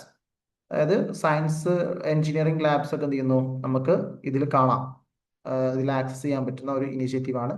ഇതിന്റെ പ്രത്യേകത എന്ന് പറഞ്ഞാൽ ഇത് IIT പുറത്തിറക്കിയാണ് ഒരു പിന്നെ നമുക്ക് ഓൺലൈനിൽ ഒരു ലാബിന്റെ എക്സ്പീരിയൻസ് ഒക്കെ കിട്ടാൻ വേണ്ടിയിട്ട്. ഇപ്പോൾ സയൻസ്, അതോടൊപ്പം തന്നെ എഞ്ചിനീയറിംഗ് കോഴ്സുകളൊക്കെ പഠിക്കുന്ന അല്ലെങ്കിൽ അത്തരത്തിലുള്ള ആളുകൾക്കൊക്കെ ഒരു ഓൺലൈനിൽ ഒരു എക്സ്പീരിയൻസ്. ഇപ്പോൾ വെർച്വൽ ടൂറൊക്കെ നമ്മൾ ഉണ്ടാവുന്നുണ്ട്. ഇപ്പോൾ താജ്മഹലിൽ ഇപ്പം നമ്മൾ പോവാത്ത ആളുകളാണെങ്കിൽ ഗൂഗിളിൽ ജസ്റ്റ് വെർച്വൽ ടൂർ ഓഫ് താജ്മഹലിൽ അടിച്ചു കഴിഞ്ഞാൽ നമുക്ക് എന്ത് ചെയ്യാൻ പറ്റും? നമുക്ക് ഇങ്ങനെ അങ്ങോട്ടൊക്കെ ഏത് സൈഡിൽ വേണമെങ്കിൽ പോവാം. താജ്മഹലിന്റെ മുകളിൽ ആണെങ്കിൽ മുകളിൽ കാണാം, സൈഡ് ആണെങ്കിൽ സൈഡ് കാണാം, അല്ലെങ്കിൽ താഴെ എവിടെ വേണമെങ്കിൽ നമുക്ക് എന്ത് ചെയ്യാം, കാണാം. അതേപോലെ തന്നെ ഒരു ഡിജിറ്റൽ എക്സ്പീരിയൻസ് ഉണ്ടാക്കുക. ഓക്കെ, ഡിജിറ്റൽ ഇപ്പോൾ ലാബിൽ പോവാതെ തന്നെ ലാബിലത്തെ ഒരു എക്സ്പീരിയൻസ് ഉണ്ടാക്കുന്ന ഒരു ഇനീഷ്യേറ്റീവാണ് വെർച്വൽ ലാബ്സ് എന്ന് പറയുന്നത്. ഓക്കെ, പിന്നെ FOSSEE, free liable and open source software for education. Open source software ആണ് അക്കാദമിക്സിൽ പിന്നെ ഫ്രീ ആയിട്ട് കൊടുക്കുന്ന ഓപ്പൺ സോഴ്സ് സോഫ്റ്റ്വെയർ ആണ്. ഈ പിന്നെ അക്കാദമിക്സ് പ്രൊമോട്ട് ചെയ്യാനും അതുമായി ബന്ധപ്പെട്ട കാര്യങ്ങളൊക്കെ കൊടുക്കുന്ന സോഫ്റ്റ്വെയർ ആണ് FOSSEE എന്ന് പറഞ്ഞാൽ, free and open source software for education എന്നുള്ളതാണ് അതിന്റെ ഫുൾ ഫോം. ഓക്കെ, ഇനി ഈ യന്ത്ര എന്ന് പറഞ്ഞാൽ റോബോട്ടിക്സ് എഡ്യൂക്കേഷൻ പ്രോജക്റ്റ് ആണ്. IIT ബോംബെ ആണ് അത് ഉണ്ടാക്കിയത്. Develop by IIT Bombay, practical engineer education promote ചെയ്യാൻ വേണ്ടിയിട്ടാണ് ഉണ്ടാക്കിയത്. പിന്നെ നിങ്ങൾ യൂസ് ചെയ്യാൻ സാധ്യതയുള്ള ഒരു സൈറ്റാണ് ഷോദ്ഗംഗ. ഷോദ്ഗംഗ എന്ന് പറഞ്ഞാൽ നമ്മുടെ റിസർച്ചുകളും പിന്നെ ഡാറ്റയൊക്കെ സൂക്ഷിച്ചിട്ടുള്ള ഒരു വെബ്സൈറ്റ് ആണ്. അത് ആളുകൾ ചെയ്ത റിസർച്ചും പ്രൊഡക്റ്റും PhD അടക്കമുള്ള ഡെസർട്ടേഷൻസും അവരുടെ തീസിസും ഒക്കെ എന്താ ഷോദ്ഗംഗയിൽ പോയി കഴിഞ്ഞാൽ നമുക്ക് അവൈലബിൾ ആണ്. ഓക്കെ, അത് ഇൻഫ്ലിപ്പ് നെറ്റ് ആണ് അത് കൈകാര്യം ചെയ്യുന്നത്. പിന്നെ ജസ്റ്റ് നെക്സ്റ്റ് ഉള്ളത് ഷോത്ത് ശുദ്ധി എന്ന് പറഞ്ഞാൽ പ്ലാജാരിസം ഡിറ്റക്ഷൻ സോഫ്റ്റ്വെയർ ആണ്. അതായത് നമ്മൾ കോപ്പി അടിച്ചിട്ടാണോ കണ്ടന്റ് ചെയ്തത്, അല്ലെങ്കിൽ വേറെ എവിടെയെങ്കിലും നമ്മൾ കട്ട് കോപ്പി അടിക്കണോ അല്ലെങ്കിൽ കോപ്പി പേസ്റ്റ് ആണോ എന്നൊക്കെ ക്ലിയർ ആയിട്ട് ഡിറ്റക്ട് ചെയ്യാൻ വേണ്ടി, അതൊക്കെ മനസ്സിലാക്കാൻ വേണ്ടി പുറത്തിറക്കിയ സോഫ്റ്റ്വെയർ ആണ് ഷോത്ത് ശുദ്ധി എന്ന് പറഞ്ഞാൽ. അതിന്റെ മറ്റൊരു പേരാണ് ഉർക്കുണ്ട് എന്ന് പറയുന്നത്. അക്കാദമിക് വർക്കൊക്കെ ചെക്ക് ചെയ്യാൻ വേണ്ടിയിട്ടാണ് ഈ ഒരു സോഫ്റ്റ്വെയർ ഉപയോഗിക്കുന്നത്. പ്ലാജാരിസം കോപ്പിയടിയൊക്കെ കുറച്ച് കൊണ്ടുവരാനാണ്, ആ ഒരു പ്രവണത ഇല്ലാതാക്കാനാണ് എന്ത് ചെയ്യുന്നത്, ഈ ഒരു ആന്റി പ്ലാജാരിസം അല്ലെങ്കിൽ പ്ലാജാരിസം ഡിറ്റക്ഷൻ സോഫ്റ്റ്വെയർ ഒക്കെ ഉപയോഗിക്കുന്നത്. നെക്സ്റ്റ് നീറ്റ് ആണ്. നീറ്റ് എന്ന് പറഞ്ഞാൽ NEAT ആണ്, NEET അല്ല, NEAT ആണ്. NEAT national education alliance for technology, public private partnership to enhance learning through AI based technological tools. അതായത് AI ഉപയോഗിച്ചുകൊണ്ട് പബ്ലിക് സെക്ടറും പ്രൈവറ്റ് സെക്ടറും കമ്പൈൻ ചെയ്തിട്ട് എന്ത് ചെയ്യുന്നു, പഠനങ്ങൾ നടത്താൻ വേണ്ടി ഉപയോഗിക്കുന്ന ഒരു ഇനീഷ്യേറ്റീവാണ് NEAT, national educational alliance for technology എന്നുള്ളതാണ് അതിന്റെ full form. Okay, national educational alliance for technology എന്നുള്ളതാണ് അതിന്റെ ഫുൾ ഫോം. ഇനി നെക്സ്റ്റ് സമർത്താണ്. സമർത്ഥ എന്ന് പറഞ്ഞാൽ ERP ഓട്ടോമേഷൻ പ്ലാറ്റ്ഫോം എന്ന് പറയും. ഇതിന്റെ ഒരു പ്രത്യേകത എന്ന് പറഞ്ഞാൽ പിന്നെ സ്റ്റുഡൻസ് റെക്കോർഡ്, ഫിനാൻസ്, HR ഇതൊക്കെ ഓട്ടോമാറ്റ് അല്ലെങ്കിൽ ഇതൊക്കെ സൂക്ഷിക്കാനും ഇതൊക്കെ ഹയർ എഡ്യൂക്കേഷൻ ഇൻസ്റ്റിറ്റ്യൂഷൻ എന്ത് ചെയ്യുന്നു, ഓട്ടോമാറ്റ് ആയിട്ട് പ്രോസസ് ചെയ്യാനൊക്കെ ഉപയോഗിക്കുന്ന ഒരു സോഫ്റ്റ്വെയർ ആണ് സമർത്ത് എന്ന് പറയുന്നത്. അതായത് ഓട്ടോമാറ്റ് പ്രോസസ് ഓഫ് HEI എന്ന് പറഞ്ഞാൽ higher education institutions. Okay, students record, finance, HR ആളുകളെ വിവരങ്ങളൊക്കെ സൂക്ഷിക്കാനും കൈകാര്യം ചെയ്യാനും അത് ടാബുലേഷൻ ചെയ്യാനൊക്കെ ഉപയോഗിക്കുന്ന ഒരു സോഫ്റ്റ്വെയർ ആണ്, അല്ലെങ്കിൽ അതിനുവേണ്ടി ഉപയോഗിക്കുന്ന ഒരു ടെക്നോളജിയാണ് സമർത്ത് എന്ന് പറയുന്നത്. നെക്സ്റ്റ് സ്പോക്കൺ ട്യൂട്ടോറിയൽ ആണ്. Self learning through tutorials. അത് പിന്നെ എന്താണ്, IIT ബോംബെ ആണ് ഉണ്ടാക്കിയത്. IT ലിറ്ററസി, നമ്മുടെ കമ്പ്യൂട്ടർ എഡ്യൂക്കേഷനൊക്കെ വർദ്ധിപ്പിക്കാൻ വേണ്ടിയിട്ട് നമ്മൾ IIT ബോംബെ ഉണ്ടാക്കിയതാണ്. അതൊരു ഫ്രീ സോഫ്റ്റ്വെയർ ആയിട്ടാണ് നമ്മൾ മനസ്സിലാക്കുന്നത്. ഓക്കെ, എന്താണ് പേര്? സ്പോക്കൺ ട്യൂട്ടോറിയൽ എന്നതാണ്. Self learning through tutorial. അതിൽ ഒരുപാട് ട്യൂട്ടോറിയൽസ് ഉണ്ടാവും. അതിലെന്താണ്, അത് നോക്കിയിട്ട് നമുക്ക് ഇഷ്ടമുള്ള സബ്ജക്റ്റുകളും കാര്യങ്ങളൊക്കെ പഠിക്കാൻ പറ്റുന്നതാണ്. നെക്സ്റ്റ് ARIIA എന്നുള്ളതാണ്, Atal ranking of institution on innovation achievements. അത് നമ്മുടെ ഹയർ എഡ്യൂക്കേഷന്റെ ഒരു ഇന്നോവേഷൻ, എത്രത്തോളം പുതിയ സംഗതികളൊക്കെ ഹയർ എഡ്യൂക്കേഷൻ ഇൻസ്റ്റിറ്റ്യൂഷൻസിൽ കൊണ്ടുവരുന്നു അതിനനുസരിച്ച് റാങ്കിങ് ഒക്കെ കൊടുക്കാനുള്ള ഒരു പിന്നെ ഇനിഷ്യേറ്റീവാണ് Atal ranking of institution on innovation achievement. ഇതൊക്കെ ഓട്ടോമാറ്റഡ് ആണ്. ഇപ്പോൾ നമുക്കറിയാലോ, ഇപ്പൊ NAC ഒക്കെ കുറെ ഡാറ്റ ഒക്കെ ഫുള്ള് NAC അടക്കമുള്ള സ്ഥാപനങ്ങളൊക്കെ എന്ത് ചെയ്യുന്നു, ഡിജിറ്റലിലേക്ക് മാറിയിട്ടുണ്ട്. മുമ്പൊക്കെ വ്യക്തികളാണ് ചെയ്ത് വെച്ചാൽ ഇപ്പോൾ എല്ലാ ഡാറ്റയും കൈകാര്യം ചെയ്യുന്നതും വിശകലനം ചെയ്യുന്നതും അതിനുള്ള റിസൾട്ട് പ്രഖ്യാപിക്കുന്നതൊക്കെ കമ്പ്യൂട്ടർ ഇനേബിൾഡ് അല്ലെങ്കിൽ ഡിജിറ്റൽ ഇനേബിൾഡ് ടെക്നോളജിയാണ്. അപ്പോൾ ഇതേപോലുള്ള ഒരു ക്രൈറ്റീരിയ ആണ് അല്ലെങ്കിൽ പിന്നെ റാങ്കിങ് ആണ് ARIIA, Atal ranking of institution on innovation achievement. ഇതൊക്കെ ഈ അടുത്ത് വന്നതാണ് കേട്ടോ, അതുകൊണ്ട് തന്നെ ചോദിക്കാൻ സാധ്യതയുണ്ട്. പിന്നെ 2014 ശേഷം വന്നിട്ടുള്ള റാങ്കിങ് ഒക്കെയാണ് ഇത് കേട്ടോ. ഓക്കെ, ഇന്നോവേഷൻ ഒക്കെ അളക്കാൻ വേണ്ടി പുതിയ സംഗതികളൊക്കെ കൊണ്ടുവരുന്നുണ്ടോ, പുതിയ ഇന്നോവേഷൻസ് ഒക്കെ പിന്നെ സ്ഥാപനങ്ങളുടെ ഭാഗത്തുനിന്ന് ഉണ്ടാകുന്നുണ്ടോ എന്നൊക്കെ മനസ്സിലാക്കാനും അറിയാനൊക്കെ കൊണ്ടുവന്നിട്ടുള്ളതാണ് ARIIA എന്ന് പറയുന്ന. ഓക്കെ, നെക്സ്റ്റ് AISHE, നമ്മൾ ഐഷ് എന്നൊക്കെ പറയാറുണ്ട്. നമ്മൾ സ്ഥാപനങ്ങളിലൊക്കെ, നമ്മുടെ കേരളത്തിലൊക്കെ എല്ലാ സ്ഥാപനങ്ങളും കൃത്യമായിട്ട് അയച്ചു കൊടുക്കുന്നതാണ് ഈ ഡാറ്റ. ഇതിന്റെ ഫുൾ ഫോം ആണ് all India survey on higher education. All India survey on higher education. ഇതിലാണ് ആനുവൽ ഡാറ്റ കളക്ഷൻ. അതുകൊണ്ട് നമ്മൾ ഹയർ എഡ്യൂക്കേഷനെ കുറിച്ചുള്ള ആനുവൽ ഡാറ്റ കളക്ഷൻ, എത്ര കുട്ടികൾ പഠിക്കുന്നുണ്ട്, ഫാക്കൽറ്റി എത്ര ഉണ്ട്, ഇൻഫ്രാസ്ട്രക്ചർ എത്ര ഉണ്ട് എന്നുള്ളതൊക്കെ ഓരോ സ്ഥാപനങ്ങളും ഡിജിറ്റലായിട്ട് എന്ത് ചെയ്യണം, എല്ലാ വർഷവും അപ്ഡേറ്റ് ചെയ്യണം. ഇങ്ങനെയൊക്കെ ചെയ്യുന്നതുകൊണ്ട് എന്താ ഗുണം ചോദിച്ചു കഴിഞ്ഞാൽ, നമ്മുടെ സ്ഥാപനങ്ങൾ അല്ലെങ്കിൽ നമ്മുടെ നാട് എവിടെ നിൽക്കുന്നു എന്നുള്ളത് കൃത്യമായിട്ട് വിലയിരുത്താനും പിന്നോക്കമുള്ള സ്ഥാപനങ്ങളെ, ഏരിയനെ കൃത്യമായിട്ട് മനസ്സിലാക്കി സഹായം കൊടുക്കാനൊക്കെ സാധിക്കുമെന്നൊക്കെയാണ് ഇവർ പറയുന്നത്. അതിനുള്ള ഒരു ഇനീഷ്യേറ്റീവാണ് AISHE, all India survey on higher education എന്ന് പറയുന്നത്. Okay, all India survey on higher education എന്ന് പറയുന്നത് അതാണ്. പറഞ്ഞോളൂ. ARIIA എക്സ്പാൻഷൻ ഒന്നുകൂടെ പറയാമോ? ARIIA, Adal ranking of institution on innovation achievements.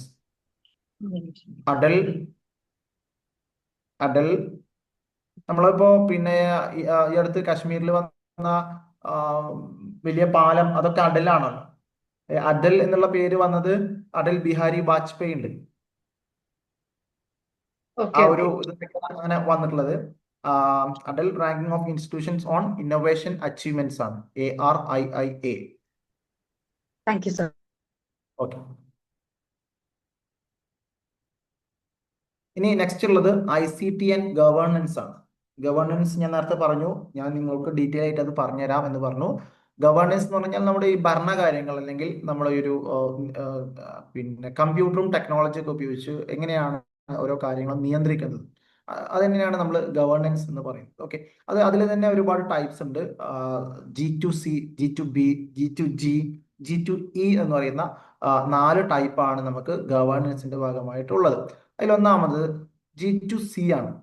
G2C എന്ന് പറഞ്ഞാൽ ഗവൺമെന്റ് ടു സിറ്റിസൺ ആണ്. ഗവൺമെന്റ് ജനങ്ങൾക്ക് കൊടുക്കുന്ന സേവനങ്ങളാണ് എന്ത് G2C എന്ന് പറയുന്നത്.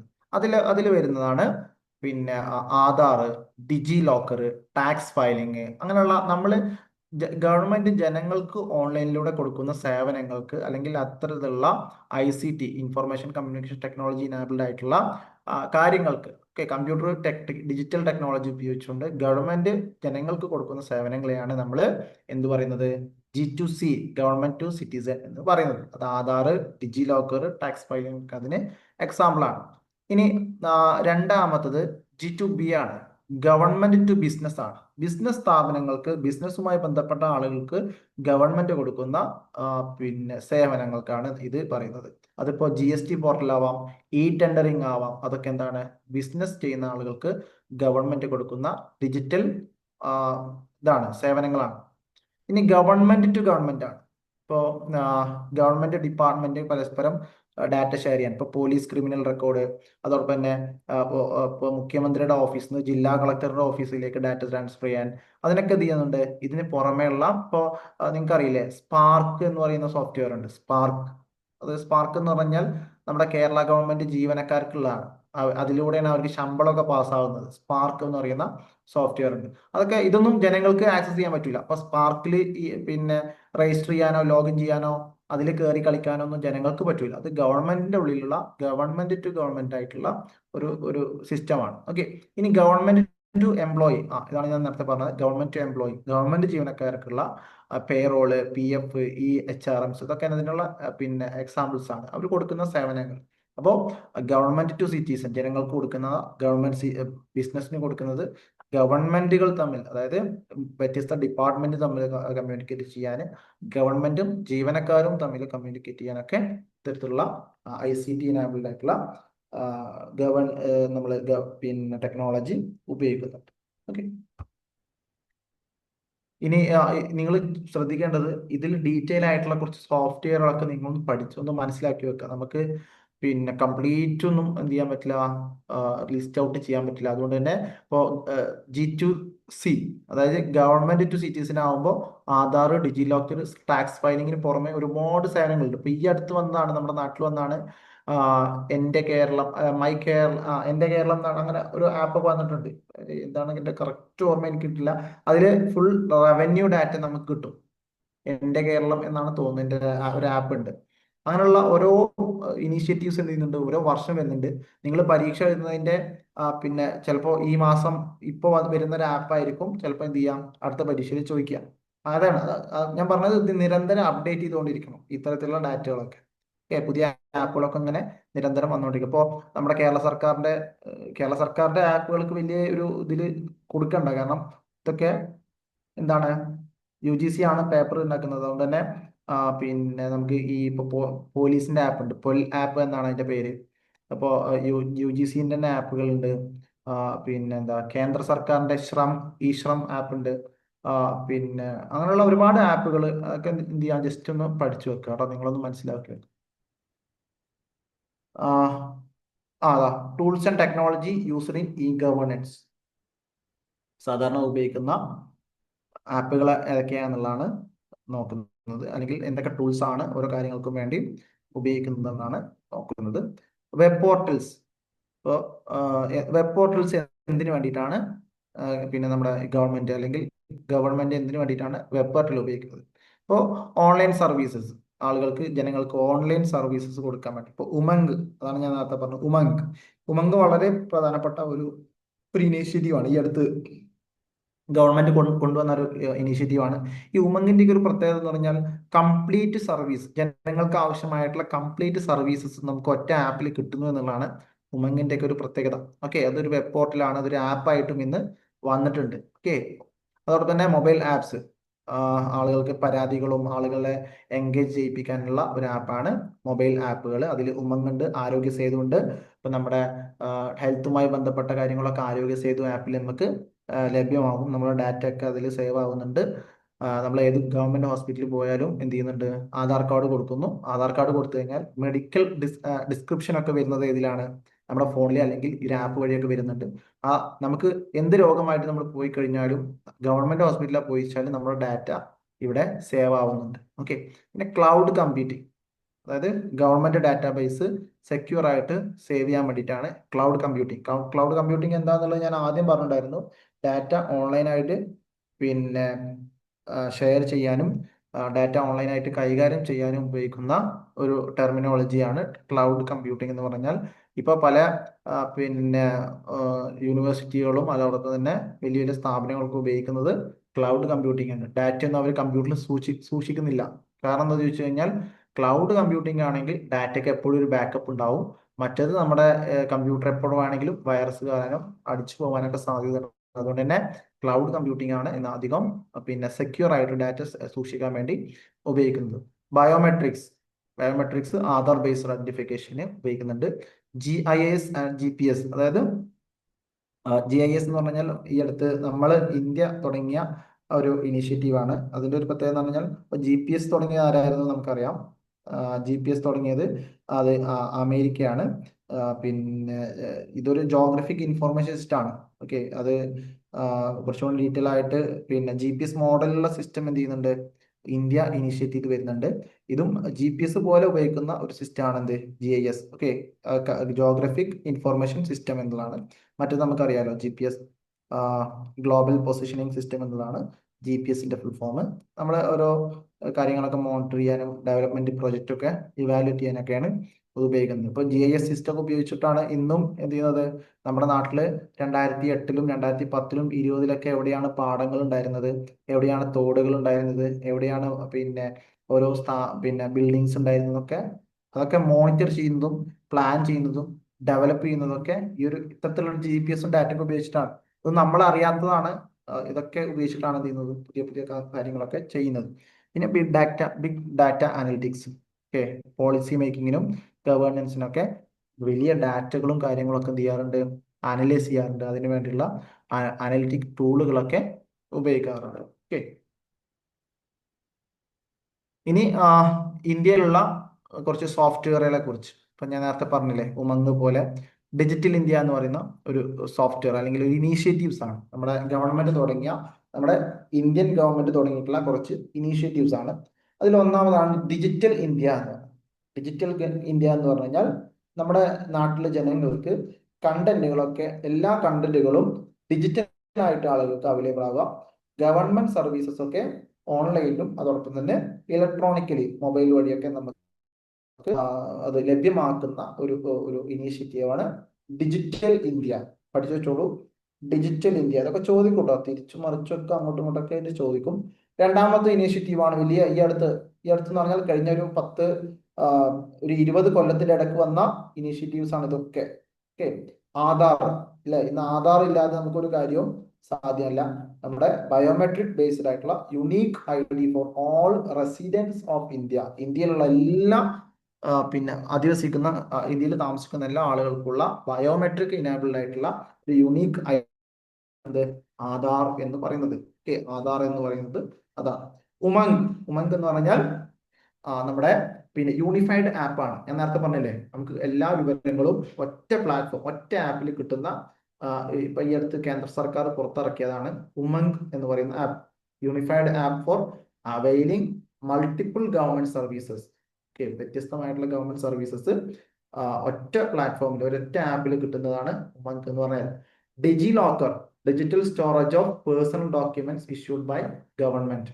ഡിജി ലോക്കർ എന്ന് പറയുന്നത് നമ്മുടെ ഗവൺമെന്റ് പുറത്തിറക്കുന്ന പേഴ്സണൽ ഡോക്യുമെന്റ്സ് ഒക്കെ ഓൺലൈനായിട്ട് ആപ്പാണ്. ഇപ്പോ നമ്മൾ റെയിൽവേയിലും എയർപോർട്ടിലൊക്കെ പോയി കഴിഞ്ഞാൽ നമ്മുടെ കയ്യിൽ ഒരു രേഖയില്ലെങ്കിൽ ഡിജി ലോക്കർ എടുത്ത് കാണിച്ചു കൊടുത്താൽ മതി. ഇന്ത്യൻ റെയിൽവേസും ഇന്ത്യൻ എയർപോർട്ട്സും ഒക്കെ എന്ത് ചെയ്യുന്നുണ്ട്, ഡിജി ലോക്കർ അംഗീകരിച്ചിട്ടുണ്ട്. കാരണം അത് ഗവൺമെന്റ് പുറത്തിറക്കുന്നത്. Next, e governance services India limited, NEGD. Okay, e governance service India limited ആണ്. ഓപ്പൺ കോമൺ സർവീസ് സെന്റർ ആണ്. ഇതിന്റെ ഒരു പ്രത്യേകത എന്ന് പറഞ്ഞാൽ നമ്മുടെ നാട്ടിലുള്ള പിന്നെ അക്ഷയ സെന്റർ പോലുള്ള സിസ്റ്റംസ് ഉണ്ടല്ലോ, ആളുകൾക്ക് സർവീസ് സെന്റർ പിന്നെ ഇതൊക്കെ കൊടുക്കുന്ന സിസ്റ്റംസ് ആണ്, അതാണ്. പിന്നെ ഭാരത് നെറ്റ്, നമ്മുടെ നാട്ടിൻ പുറത്ത് ഇന്റർനെറ്റ്, ഇപ്പൊ കെ ഫോൺ ഒക്കെ ഉണ്ടല്ലോ, അതേപോലെ ഇന്ത്യൻ ഗവൺമെന്റിന്റെ കേന്ദ്ര സർക്കാരിന്റെ ഒരു പ്രൊജക്റ്റ് ആണ് ഭാരത് നെറ്റ്. നമ്മളെ നാട്ടിൻ പുറത്തൊക്കെ ഇന്റർനെറ്റ് എത്തിക്കുക എന്നുള്ളതാണ്. പിന്നെ മൈ ഗവൺമെന്റ് അല്ലെങ്കിൽ മൈ ഗവ് എന്നുള്ളതാണ് സിറ്റിസൺ പാർട്ടിസിപ്പേഷൻ ഇൻ ഗവേണൻസ്. അതായത് ജനങ്ങളുടെ ഒരു പാർട്ടിസിപ്പേഷൻ ഭരണത്തിൽ ഉറപ്പിക്കാൻ വേണ്ടിയിട്ടാണ് മൈ ഗവ് എന്ന് പറയുന്ന ആപ്പ്. നെക്സ്റ്റ്, പ്രഗതി എന്ന് പറയുന്നത് real time review and monitoring system for project by PM. അതായത് പിന്നെ ഓരോ പ്രൊജക്റ്റും കൃത്യമായിട്ട് റിവ്യൂ ചെയ്യുകയും മോണിറ്റർ ചെയ്യുകയും ചെയ്യാം. പ്രധാനമന്ത്രി നേരിട്ട് മോണിറ്റർ ചെയ്യുകയും ഒക്കെ ചെയ്യാൻ വേണ്ടിയിട്ടുള്ള ഒരു സോഫ്റ്റ്വെയർ ആണ് പ്രഗതി എന്ന് പറഞ്ഞാൽ. National e governance plan, NEGP, framework to deliver government services electronically. National e governance plan എന്ന് പറയുന്നത് ഗവൺമെന്റ് സർവീസസ് ഓൺലൈനിൽ കൊടുക്കാൻ വേണ്ടിയിട്ടുള്ള ഒരു ഇനീഷ്യേറ്റീവാണ്. പിന്നെ ഇ ക്രാന്തി എന്ന് പറയുന്നത് electronic delivery of services under digital India initiative. ഇതൊക്കെ വ്യത്യസ്തമായിട്ടുള്ള കാര്യങ്ങൾ, ചെറിയ ചെറിയ വ്യത്യാസമുള്ളൂ, പക്ഷെ അതൊക്കെ എന്ത് ചെയ്യാം, ജസ്റ്റ് ഒന്ന് പഠിച്ചു വെക്കാം. ഈ ക്രാന്തി എന്ന് പറഞ്ഞാൽ electronic delivery of services under digital India initiative. അതായത് ഡാറ്റയും സർട്ടിഫിക്കറ്റും കാര്യങ്ങളൊക്കെ ഇപ്പൊ കോവിഡ് കാലത്ത് നമ്മൾ പിന്നെ വാക്സിൻ എടുത്ത സമയത്ത് തന്നെ നമുക്ക് എന്ത് ചെയ്തു, സർട്ടിഫിക്കറ്റ് കിട്ടുമല്ലോ. അതൊക്കെ ഈ ഒരു ഇ ക്രാന്തി എന്ന് പറയുന്ന ഒരു ഇനീഷ്യേറ്റീവിന്റെ ഭാഗമാണ്. നമുക്ക് സർട്ടിഫിക്കറ്റും ഡാറ്റയൊക്കെ എന്ത് ചെയ്യുന്നു, ഓൺലൈനായിട്ട് കിട്ടുന്നു. ഇപ്പൊ പാൻ കാർഡിന് അപേക്ഷിച്ച് കഴിഞ്ഞാൽ വീട്ടിൽ പാൻ കാർഡ് എത്തുന്നതിന് മുമ്പ് നമ്മുടെ ഇമെയിലിൽ എന്ത് ചെയ്യും, ഡിജിറ്റൽ പാൻ കാർഡ് എത്തും അല്ലെ. അതൊക്കെ ഇതിന്റെ ഒരു ഭാഗമാണ്. അതായത് സർവീസസ് ഒക്കെ ഡിജിറ്റൽ ഇന്ത്യ ഡെലിവർ ചെയ്തു കൊടുക്കുക എന്നുള്ളതാണ്. പിന്നെ open government data platform, data സെറ്റ്സും കാര്യങ്ങളൊക്കെ ആളുകൾക്ക് പരിശോധിക്കാനും അത് ഇൻസ്പെക്ട് ചെയ്യാനുള്ള ഒരു ഡാറ്റ ഒക്കെ എന്ത് ചെയ്യുന്നു, ഓപ്പൺ ആക്കി വെക്കുക അല്ലെ. അതൊക്കെ ഇതിന്റെ ഒരു ഇനിഷ്യേറ്റീവ്സ് ആണ്. ഓക്കെ, ഇനി ഇതുമായി ബന്ധപ്പെട്ട ഇത്രയാണ് നമുക്ക് സിലബസിൽ പഠിക്കാനുള്ളത്. ഇതുമായി ബന്ധപ്പെട്ട എന്തെങ്കിലും ഡൗട്ടുകൾ ഉണ്ടെങ്കിൽ നമുക്ക് ചോദിക്കാം. ഞാൻ പറഞ്ഞില്ലേ, വളരെ ചെറിയ കാര്യങ്ങൾ, കുറച്ച് കാര്യങ്ങളേ ഉള്ളൂ നമുക്ക് പഠിക്കാനുള്ളത്. പിന്നെ ഒരു കുറച്ച് പിന്നെ പ്രീവിയസ് ഇയർ ക്വസ്റ്റ്യൻസ് ഉണ്ട്, അത് നോക്കാം. ഒരു 5-6 ക്വസ്റ്റ്യൻസ് ആണ് എനിക്ക് പിന്നെ അവൈലബിൾ ആയിട്ടുള്ളത്. ബാക്കി ഞാൻ ഇതിനു മുമ്പ് സിലബസ് മാറുന്നതിന് മുമ്പുള്ള ക്വസ്റ്റ്യൻസ് ആണുള്ളത്.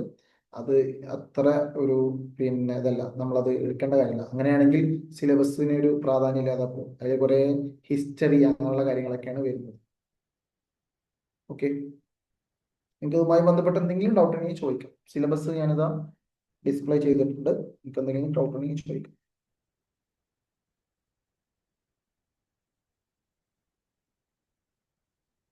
നമുക്ക് ജസ്റ്റ് ഒന്ന് PYക്ക് നോക്കാം.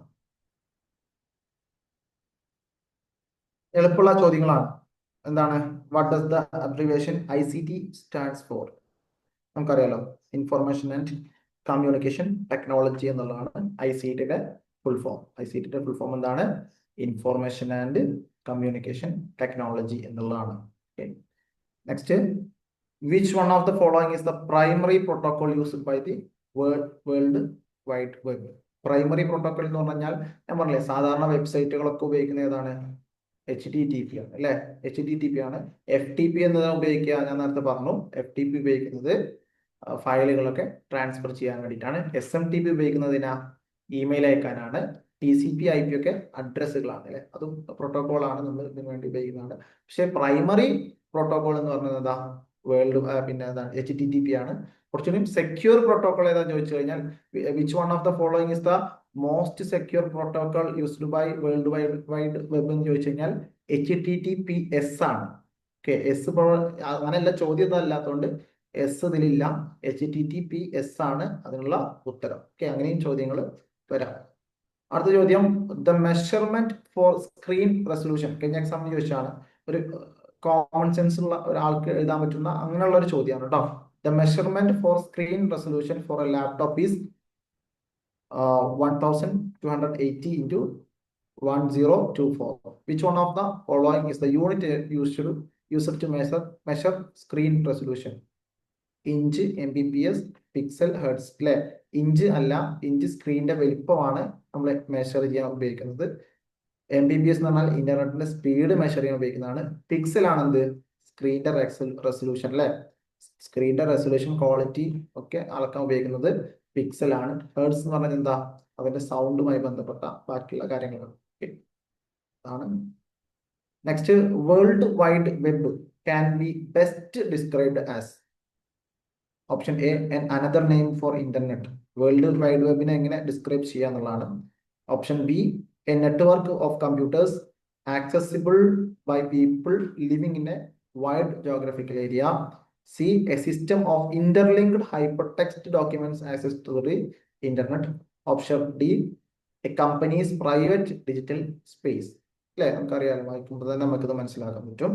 ഓപ്ഷൻ സി ആണ്, A system of interlinked hyper text documents access through the internet. അല്ലെ, എന്തുകൊണ്ട് ഓപ്ഷൻ ബി അല്ല? A network of computers accessible by people living in a wide geographical area, അതല്ല അല്ലെ? അത് നമ്മൾ പറയുന്ന പേരാണെന്ത്? WAN, WAN അല്ലെ?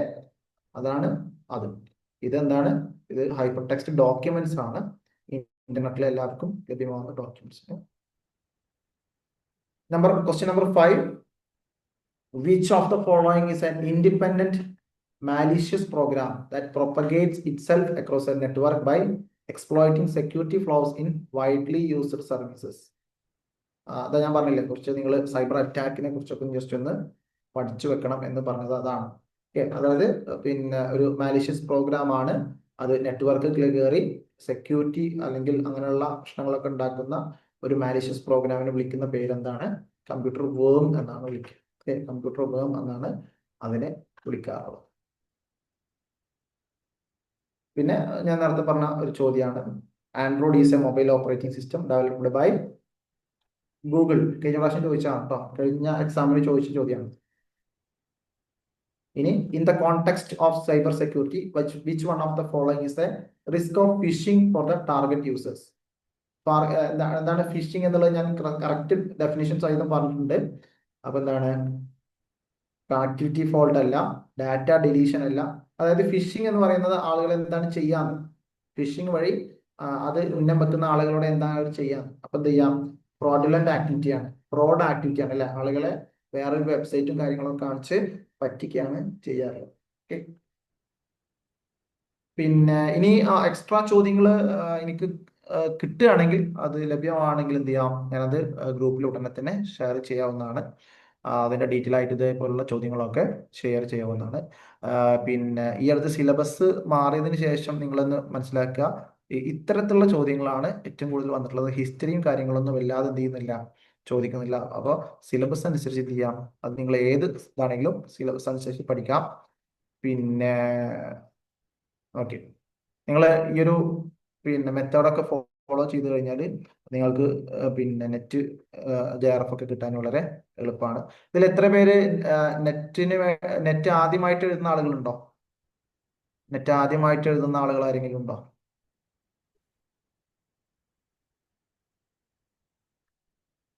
നെറ്റ് ഇല്ല, ആരും എഴുതുന്നില്ല. നെറ്റ് ഹോൾഡേഴ്സ് ഉണ്ടോ? നെറ്റ് കിട്ടിയിട്ടുള്ള ആളുകളുണ്ടോ?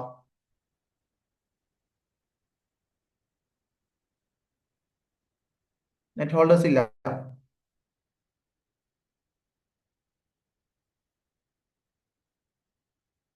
നെറ്റ് ഹോൾഡേഴ്സ് ഇല്ല. ഓക്കെ. എന്തായാലും നിങ്ങൾ പിന്നെ അത് നന്നായിട്ട് പ്രിപ്പയർ ചെയ്യാം. നമുക്ക് വളരെ ചുരുങ്ങിയ സമയം കൊണ്ട് തന്നെ ഏകദേശം ഒരു മണിക്കൂർ, 1.25 മണിക്കൂറിനോട് നമുക്ക് എന്ത് ചെയ്യാം? ഈ ഇതൊക്കെ പഠിച്ച് നന്നായിട്ട് പ്രിപ്പയർ ചെയ്ത് പോകാവുന്നതാണ്. എന്തെങ്കിലും ഡൗട്ടുകൾ ഉണ്ടെങ്കിൽ നിങ്ങൾക്ക് ചോദിക്കാവുന്നതാണ്. ഇല്ലെങ്കിൽ നമുക്ക് വൈൻഡ് അപ്പ് ചെയ്യാം.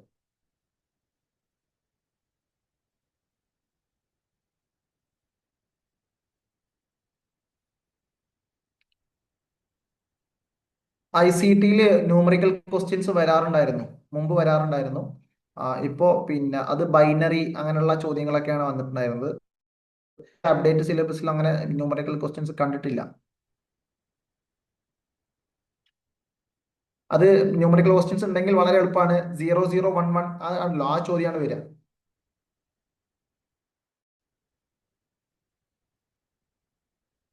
അത് ഞാൻ പിന്നെ ഇൻക്ലൂഡ് ചെയ്യാത്തത്, ഈ സിലബസിൽ അതില്ല, അതുകൊണ്ടാണ്.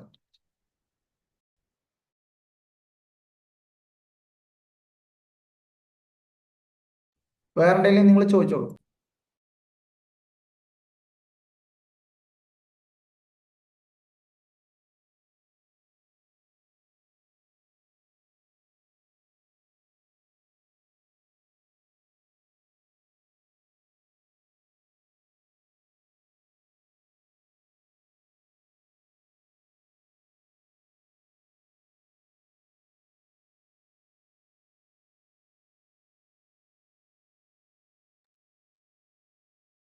നമുക്ക് ഒരു കാര്യം ചെയ്യാം. അടുത്ത സെഷനിൽ, ഇന്നിപ്പോ ഏകദേശം 1.25 മണിക്കൂറായില്ലേ, നമുക്ക് അടുത്ത സെഷനിൽ ഡെസിമൽ ബൈനറി ചോദ്യങ്ങളൊക്കെ നമുക്ക് അതിൽ ഉൾപ്പെടുത്താം. ഇനി ഇൻ കേസ് നമുക്ക് ഒരു എക്സ്ട്രാ ചോദ്യമായിട്ട് അത് വന്നിട്ടുണ്ടെങ്കിൽ നമ്മൾ അത് ആൻസർ ചെയ്യാൻ ബുദ്ധിമുട്ടണ്ട.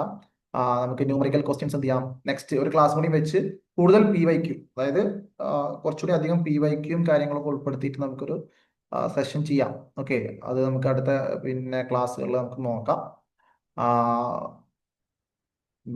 പിന്നെ ന്യൂമറിക്കൽ ക്വസ്റ്റ്യൻസ് വരാൻ സാധ്യത ഉണ്ട്. ഇനി അഥവാ പിന്നെ വന്നാൽ, എക്സ്ട്രാ ചോദ്യമായിട്ട് വന്നു കഴിഞ്ഞാൽ അത് എന്ത് ചെയ്യാം? നമുക്കത് പഠിക്കാം. ഓക്കെ, അടുത്ത ക്ലാസ്സിലൊക്കെ ആയിട്ട് നമുക്കത് പഠിക്കാം. നെക്സ്റ്റ് ക്ലാസ് പിന്നെ സാർ അറിയിക്കും. അപ്പോൾ അതിനനുസരിച്ച് നമുക്ക് എന്ത് ചെയ്യാം? ഈ ഒരു കാര്യങ്ങൾ പഠിക്കാം.